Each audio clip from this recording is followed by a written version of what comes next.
सन 1999 उस समय राबड़ी देवी बिहार की मुख्यमंत्री थी। 27 साल का एक लड़का गौतम सिंह राजनीति का सपना देख रहा था। 3 जुलाई 1999 नीले सूट में कंधे पर बैग टांगे शिल्पी जैन रिक्शा पर बैठकर कोचिंग के लिए निकल रही थी। शिल्पी मिस पटना रह चुकी थी। वह गौतम की दोस्त थी। एक सफेद मारुति कार धीरे धीरे पास आई। अंदर से एक जानी पहचानी आवाज आई, अरे शिल्पी, मेरी गाड़ी में बैठो, मैं छोड़ देता हूँ। वाल्मीकि गेस्ट हाउस उसे ले जाया गया। दरवाजा आधा खुला हुआ था। कमरे में शिल्पी थी। उसके आधे कपड़े फटे हुए थे। चेहरा आंसुओं से भीगा हुआ था। चारों तरफ कुछ लोग खड़े थे जो कि हैवानियत की सारे हदें पार कर जानवर बन चुके थे।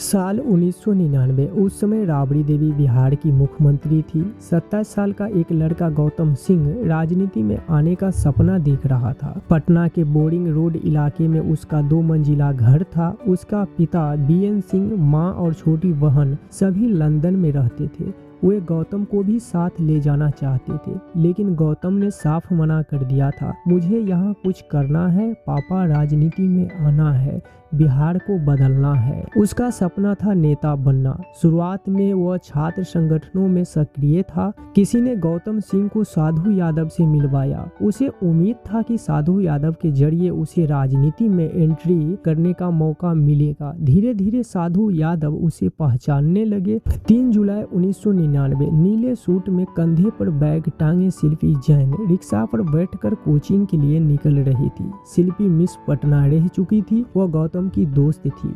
पीछे से एक सफेद मारुति कार धीरे धीरे पास आई। अंदर से एक जानी पहचानी आवाज आई, अरे शिल्पी, रिक्शा में क्यों, मेरी गाड़ी में बैठो, मैं छोड़ देता हूँ। वह गौतम का दोस्त था। शिल्पी को गौतम पर भरोसा था और उसके दोस्त पर भी। अच्छा, बस पास तक छोड़ देना, उसने मुस्कुराते हुए कहा और रिक्शा रुकवा दिया। वो कार में बैठ गई। कार उसी दिशा में बढ़ी जहाँ शिल्पी की कोचिंग थी, लेकिन कुछ मिनट बाद उसने देखा कि रास्ता बदल गया। गाड़ी अब शहर से बाहर की तरफ मुड़ चुकी थी। बगल में बैठा गौतम का दोस्त मुस्कुराया, बोला, अरे घबराओ मत, वाल्मीकि गेस्ट हाउस चल रहे हैं। गौतम वही है, उसने बुलाया है, कुछ जरूरी बात करनी है। शिल्पी चुप हो गई गौतम का नाम सुनकर, लेकिन मन में अंदर ही अंदर एक बेचैनी भी थी। धीरे धीरे बढ़ती जा रही थी। गाड़ी अब गांधी मैदान पार कर चुकी थी। सामने सुनसान सड़कें और बिखरे हुए पेपरों की परछाइयां थी। दूर से एक बोर्ड दिखा, वाल्मीकि गेस्ट हाउस का। गेट पर गार्ड ने बिना कुछ पूछे गाड़ी अंदर जाने दी, जैसे किसी ने पहले से बता रखा हो कि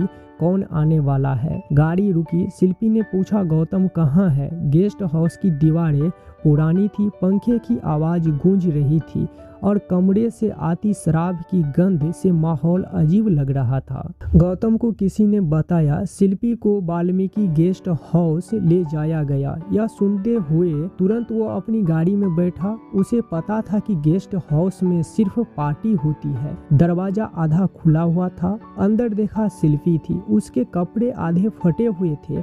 चेहरा आंसुओं से भीगा हुआ था। चारों तरफ कुछ लोग खड़े थे जो कि हैवानियत की सारे हदें पार कर जानवर बन चुके थे। गौतम ने चिल्लाकर कहा, रुको, छोड़ दो उसे, मगर पीछे से किसी ने उसे पकड़ लिया। गौतम लड़ने की कोशिश करता रहा, पर हर तरफ से लात घूंसे पड़ने लगे। वो बार बार गिरता रहा, उठा फिर गिरा। सामने वही लोग शिल्पी के साथ दरिंदगी करते रहे और वह कुछ नहीं कर पाया। शिल्पी की आवाज धीमी पड़ रही थी। गौतम की सांसें टूटने लगी थी। किसी ने पास रखे गिलास में जहर मिलाया और वह गिलास जबरन गौतम के मुंह में पिला दिया। थोड़ी देर बाद वही गिलास शिल्पी के होठों पर लगाया। वो बेहोश हो चुकी थी। कमरे में सन्नाटा छा गया था।